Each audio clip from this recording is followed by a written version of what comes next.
یہاں پہ میرے بائیں طرف اسپیکر قومی اسمبلی اسد کیسر صاحب، میری دائیں طرف عاطف خان صاحب، شاہرام خان صاحب، علی محمد خان صاحب، یہ ہمارے انشاءاللہ تعالی وہاں پہ میزبانان ہوں گے اور بھرپور جلسہ ہوگا ہمارا. بہت شکریہ جی.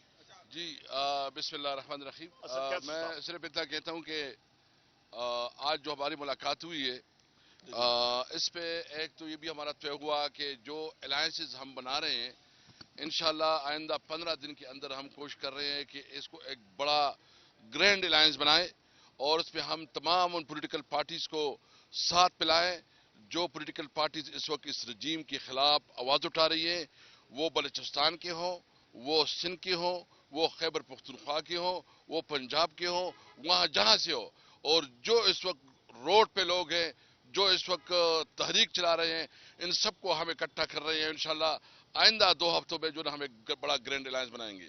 نمبر 2، جو ہمارا جلسہ ہے، ایک تو جو مریم صاحب نے کہا کہ اس کا بنیادی مقصد جو عمران خان کو ناجائز طور پر گرفتار کیا گیا، جو کہ ایک سابق وزیراعظم ہے جس نے ورلڈ کپ جیتا، جو پاکستان کی ایک بہت بڑی پرسنالٹی، شخصیت ہے پوری دنیا میں جاننے والا.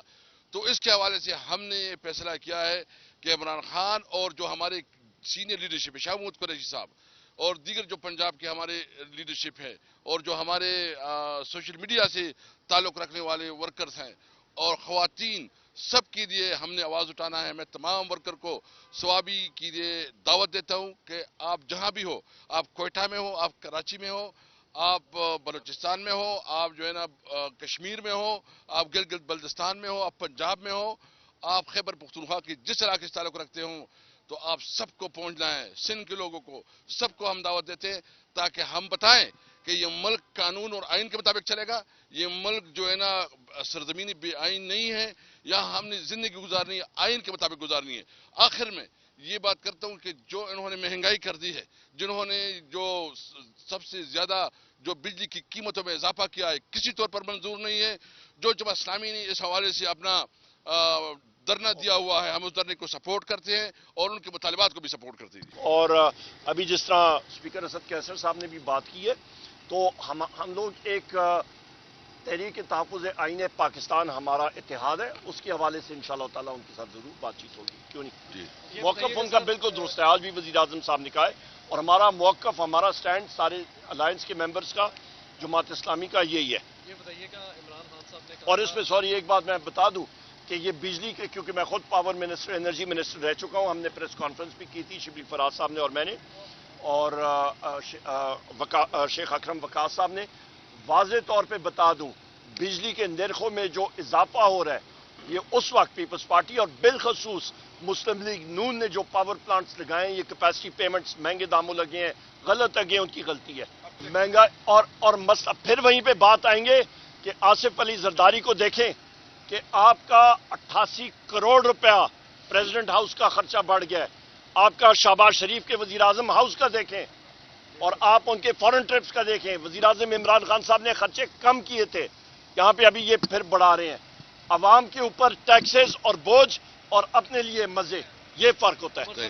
نہیں، ایسی کوئی بات آج ہماری ایسا نہیں ہوئی ہے. وہ وزیر اعظم عمران خان صاحب نے واضح کیا ہوا ہے.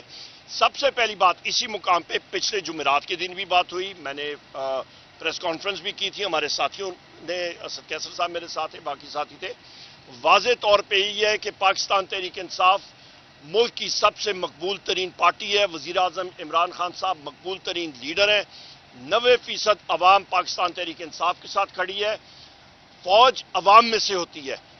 فوجی ماؤ سیٹوں کا میں پھر ریپیٹ کرتا ہوں، اس نے انگریزی میں کہا what is the army? The army is in people in uniform, یعنی کہ فوج کیا ہے؟ آپ عوام کو وردی پہنا دیں تو وہ آپ کی فوج ہے. تو لہٰذا فوج کے درمیان اور عوام کے درمیان مسلم لیگ نون یہ لوگ اپنا فاصلہ بڑھا رہے ہیں. وجہ کیونکہ انہوں نے، ان کے مقاصد جو ہیں وہ کرپشن ہے. انہوں نے اپنے این آر او لے کے یہ لوگ آئے ہیں.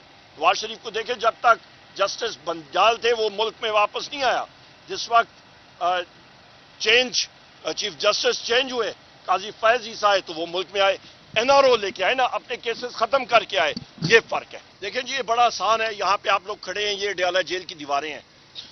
یا تو آپ کہیں کہ جی لوگ راکٹ لانچر لے کے تو یہاں پہ ہلا بولیں، جیل پہ نکال کے لے جائیں، وہ تو دوسری بات ہے. قانونی طور پہ اس وقت آپ سی جے اسلام آباد ہائی کورٹ عامر فاروق ہو گئے، سی جے آپ کے سپریم کورٹ آف پاکستان قاضی فائز عیسیٰ اور ان لوگوں کو تو کیس ہی نہیں سننا چاہیے وزیر اعظم عمران خان کا. ان کی اہلیہ جو ہیں سنینا صاحبہ، انہوں نے وزیر اعظم عمران خان صاحب اور آپ کے پاکستان تحریک انصاف کے خلاف آرٹیکلز لکھے، بیانات دیے. ان کو اس پروسیس میں نہیں ہونا چاہیے. اور ابھی تک سی جے عامر فاروق صاحب کو ابھی تک وزیر اعظم صاحب کا میرے خیال ہے توشخانہ کا کیس ہے، انہوں نے سنا ہی نہیں. ان کو سننا چاہیے، یا پھر وہ کسی اور جج کو دیں اور وہ سنے اور اس پہ صحیح جو حق کا فیصلہ ہے وہ ہونا چاہیے. تو لہٰذا جوڈیشل پروسیس میں بشرا بی بی کا دیکھیں، ان کا توشخانہ سے کوئی تعلق ہی نہیں ہے، ان کو کیوں رکھا گیا ہے؟ اسی اڈیالہ جیل کے سامنے ہمارے سینیٹر اعظم خان سواتی صاحب اور میں خود آئے تھے، آپ موجود تھے اس وقت چودھری صاحب. رات کو پانچ گھنٹے ہم لوگ یہیں پہ کھڑے رہے. کیا پتہ لگا دوسرے گیٹ پہ آپ کی نیب کی ٹیم آئی، حاضری ڈال کے وہ لوگ چلے گئے، انہوں نے پھر اریسٹ کر دیا. یہ روپکار ہمارے ہاتھوں میں تھے. ہمارے وکیل کو انتظار پنجوتا صاحب کو اڈیالہ جیل کی ایڈمنسٹریشن نے، اور یہاں کے اندر ایک کرنل اور میجر ہے، انہوں نے وہاں پہ ان کو یرغمال بنایا ہوا تھا. یہ کوئی انسانیت ہے؟ تو لہٰذا جسٹس سسٹم کو ان کو یہ چاہیے کہ صحیح قسم کا جسٹس کریں. ابھی ہمارے جو ساتھی ہیں اڈیالہ جیل میں اور باقی جگہوں میں ان کو رکھا ہوا ہے، ابھی بھی فیصلہ محفوظ ہوا ہے. ہمارے سوشل میڈیا ٹیم کے لوگ ہیں، رؤوف حسن صاحب ہے، رؤوف حسن صاحب ضعیف العمر شخص ہیں، ان کو سی ڈی ڈی کے تحویل میں مطلب وہاں پہ رکھا ہوا ہے. کیوں؟ کیونکہ ان کے اوپر الزام لگایا گیا ہے کہ کسی کو انہوں نے 3 لاکھ روپے دیا تھا کہ بارودی مواد پی ٹی آئی کے اپنے دفتر کے اندر رکھے ہو. یا خدا کا خوف کرو، کوئی عقل کرو، اتنا بھی ڈفر نہ بنو نا، کم بنو تو کم بنو ذرا. نہ صرف کارکنان لیڈرشپ کے خلاف، میرے خلاف خود میرے خلاف وارنٹ گرفتاری ہیں. پچھلے دن ہمارے ایم این اے حاجی امتیاز صاحب کو اندازہ لگائیں، ان کو پہلے انٹیلیجنس ایجنٹ، ابھی میں نام لوں گا تو پھر میں نام لینے سے مجھے کوئی نہیں ہے، پر آپ خود اس کو وہ سینسر کرنا شروع ہو جائیں گے تو میں انٹیلیجنس ایجنسیز میں کہہ دوں گا. انٹیلیجنس ایجنسیز کے لوگوں نے ٹکر ماری، وہ اپنی والدہ کی عیادت کے لیے جا رہے تھے، ٹکر مار کے ان کو وہاں پہ انہوں نے نکالا اور سی ٹی ڈی کے پاس اپنا اینٹی کرپشن کے پاس رکھا. یہ سارے ہمارے یہ حافظ فرد صاحب موجود ہیں، ان کے خلاف ایس کے پرچے اینٹی کرپشن کے ساروں کے خلاف ہیں. اور پھر حاجی امتیاز صاحب کو انہوں نے 2 دن پہلے، یہ ہم نے پروڈکشن آرڈر کے لیے بھی عاطف خان صاحب اور ہم لوگ سارے اسپیکر کے پاس گئے کہ پروڈکشن آرڈر کے ذریعے نکالیں. اگلے دن ہی انٹیلیجنس ایجنسیز کے یا کسی بھی لوگوں نے جا کے وہاں پہ جناب یہ کارروائی ڈال دی کہ پولیس کی تحویل سے ان کو اغوا کر کے نکال کے تو غائب کر گئے کہ جی ان کے ساتھیوں نے فائرنگ کی. یہ کوئی عقل والی بات ہے؟ کوئی آدمی مانتا ہے اس چیز کو؟ سیم اسکرپٹ ہے جو مونا سلائی کے مینیجر کو سہیل کو کیا گیا تھا، وہی اسکرپٹ منڈی بہاؤدین کے ہمارے معزز ایم این اے پہ وہی اسکرپٹ کا ریپلیکا کیا گیا ہے. بس وہ میں نے اسپیکر قومی اسمبلی کو یہی بات کہی تھی کہ جی یہ آپ نے ہر صورت میں منظور کرنی ہے. بہت شکریہ.